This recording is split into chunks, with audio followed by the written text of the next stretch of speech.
புதிய மாநில தலைவருக்கான போட்டியில் தான் இல்லை என்று அண்ணாமலை பேட்டி அளித்திருக்கிறார். இது குறித்த கருத்துக்களை நம்மோடு பகிர்வதற்காக பத்திரிகையாளர் திருமிகு லட்சுமி இணைப்பில் இருக்காங்க. அவங்களோட பேசலாம்.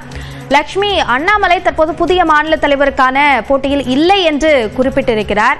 இது எந்த அளவிற்கு அரசியல் ரீதியான ஒரு பார்வையாக இதை பார்க்க வேண்டும்? அண்ணாமலை மாற்றப்படுவது உறுதி அப்படின்றது சில தினங்களுக்கு முன்பாக வந்த செய்தி. அந்த செய்தியில எந்த மாற்றமும் இல்ல, மாநில தலைவர் மாற்றம் கட்டாயம் நடக்க போகுது அப்படின்றத அவர் தெளிவா இப்ப சொல்லிட்டாருன்னு நினைக்கிறேன். ரேஸ்ல நான் இல்லைன்னு சொல்றது இது நமக்கு எல்லாருக்குமே தெரிஞ்சதுதான். ஏன்னா பிஜேபியை பொறுத்த வரைக்கும் அவங்க டெல்லி ஹைகமாண்டும் சரி, மற்ற தரப்புல இருந்தும் சரி, அவர் இங்க இருந்து அண்ணாமலை ரீப்ளேஸ் பண்ணணும் அப்படின்னு முடிவு பண்ணிருக்காங்க. ஏற்கனவே வந்த செய்திதான். அப்ப செய்திகள் வந்த போதே அவர் அதுக்கு மறுப்பு தெரிவிக்கவில்லை. இப்போ தெளிவா சொல்லிட்டாரு, இனிமே நான் ரேஸ்ல இல்ல அப்படின்னு. அவருக்கு இனி என்ன பொசிஷன் கொடுக்க போறாங்க அப்படின்றதுதான் பார்க்கணும். மாநில தலைவர் பொறுப்பில் அண்ணாமலை இல்ல அப்படின்றது அவங்க கட்சிக்கு ஒரு இழப்பு தான். ஆனா அவருக்கு வந்து கட்சியை விட அவருக்கு தான் அது மிகப்பெரிய இழப்புன்னு நான் நினைக்கிறேன். இதுல குறிப்பா அதிமுகவோட கூட்டணியோடு அந்த பேச்சுக்களோடு இதை தொடர்பு படுத்தி பார்க்க வேண்டியிருக்கா? கட்டாயம். அதாவது போன எலெக்ஷன், அதாவது 2024 எலெக்ஷன்ல ஒரு இடத்துல நடந்த பிரச்சார கூட்டத்துல டிடிவி தினகரன் அவர்களை பக்கத்துல வச்சுட்டு அண்ணாமலை அவர்கள் சொல்றாரு, எடப்பாடி பழனிசாமி அவர்கள் வந்து கட்சி உங்ககிட்ட இனிமே இருக்காது, டிடிவி தினகரன் கையில வந்துடும், நீங்க தலைவரா இருக்க மாட்டீங்க அப்படின்னு.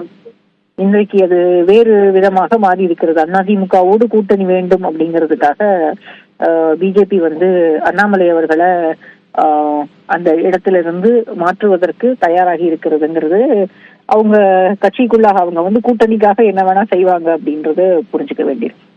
கட்சியை விட அவங்களுக்கு கூட்டணி தான் இப்ப முக்கியமா இருக்கு பிஜேபி. இதுல இன்னொரு வகையில பார்க்கணும்னா, இப்போ அப்படியான ஒரு பேச்சுகள் இருந்தது. கூட்டணி என்பதற்கான நிபந்தனையாக அதிமுக அண்ணாமலை மாற்றப்பட வேண்டும் என்பதை வைத்தார்கள் என்ற கருத்துக்கள் சொல்லப்பட்டன. செய்திகள் அப்படியாக வெளியாக இருந்தது. அப்படித்தான் இது நடந்திருக்கிறது என்றால் அதிமுக தன் கை இந்த கூட்டணியில் ஓங்கி இருக்கிறது என்பதை காட்டுவதற்காகவும் இதை நிபந்தனையாக வைத்தார்கள் என்று பார்க்கலாமா? இல்ல, இந்த வந்து நீங்க ரெண்டு விதமாவும் புரிஞ்சுக்கலாம். ஒண்ணு வந்து அதிமுகவினுடைய கை ஓங்கி இருக்கிறது. இந்த டிசிஷன் வந்து ஏடிஎம்கேக்காக, அதாவது கூட்டணி மேல் மட்டத்துல மட்டும் இல்லாம காடர் லெவல்லையும் கூட்டணி இருக்கணும் அப்படின்றதுக்காக இந்த முடிவை இப்ப எடுத்திருக்கலாம். ஆனால் இது ஏடிஎம்கே தலைமையில தான் கூட்டணி அப்படின்றதும் நமக்கு தெரியும். ஆனாலுமே அதிமுக சொல்வதை மட்டும்தான் எல்லா நேரங்கள்லயும் பாரதிய ஜனதா கட்சி கேட்க போகிறது அப்படின்னு முடிவு பண்ணிட முடியாது. இன்னும் அதிமுக தரப்புல இருந்து இந்த கூட்டணியை அவர்கள் உறுதி செய்யவே இல்லை. ஒருவேளை ஞாயிற்றுக்கிழமை வந்து ராமேஸ்வரம் வராரு பிரதமர், அப்போ வந்து நேரடியாக அதிமுகவில் இருக்கக்கூடிய தலைவர்கள் சந்தித்தார்களே ஆனால் அதுல வந்து உறுதியாக கூட்டணி அப்படின்றத நம்ம முடிவு பண்ணலாம். அதிமுக தரப்புல இருந்து இது வரைக்கும் எதுவுமே கன்ஃபார்ம் பண்ணல. அவங்க ஒபிஷியலா பிஜேபியோட கூட்டணி நம்ம தான் பேசிட்டு இருக்கோம், செய்திகள் வெளியானது.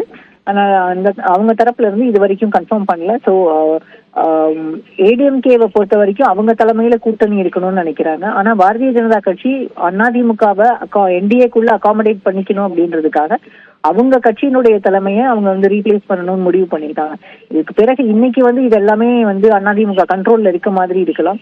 பின்னால் ஒருவேளை கூட்டணி முடிவானதுக்கு பிறகு தேர்தல் நெருக்கத்தில் இதில் நிறைய மாற்றங்களை நாம் பார்க்கலாம். இணைப்பில் வந்து பல்வேறு கருத்துக்களை எங்களோடு பகிர்ந்து கொண்டமைக்கு நன்றி திருமிகு லட்சுமி.